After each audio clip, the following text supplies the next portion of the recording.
Conflict of interest, in simple terms, could mean when employees or staff members engage in activities or relationships that benefit them and not their employer or the organization as a whole. Financial companies, especially, are prone to experiencing conflict of interest, which is largely due to the high influence and connections which come with the territory. Now, let's check out some of the examples of conflict of interest at the workplace.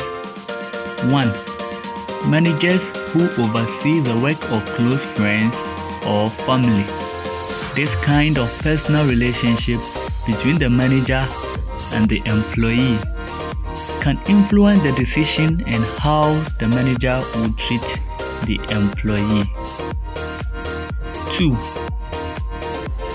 Another example is when an officer accepts gifts or favor from customers or clients above the amount specified as acceptable by the organization. 3. When employees freelance for their competitors.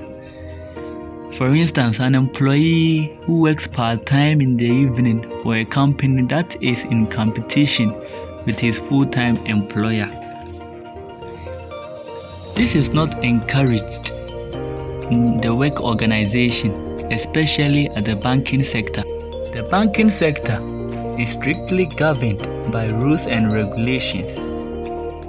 Staff members are to abide by the code of conduct vividly.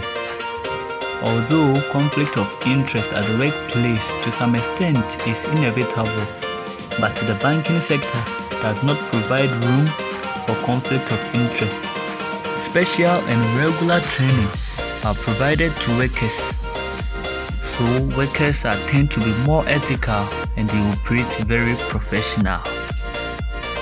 In the workplaces, for banks in specific, employees try as much as possible to avoid any behavior or choices that could potentially signal a conflict of interest. This is because it marks against employees' trustworthiness, integrity, and reputation in the eyes of management. Conflict of interest affects organizations negatively. It affects the smooth running of the banking sector.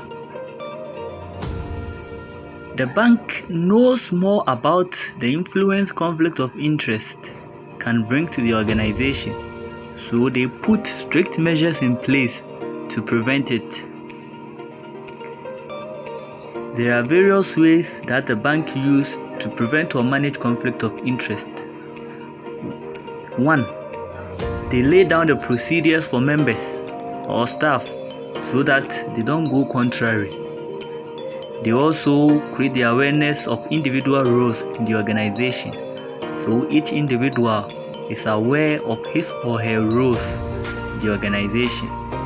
They also train staff to be more conscious of the rules and regulations governing the organization so that they may not face any penalty such as dismissal or suspension.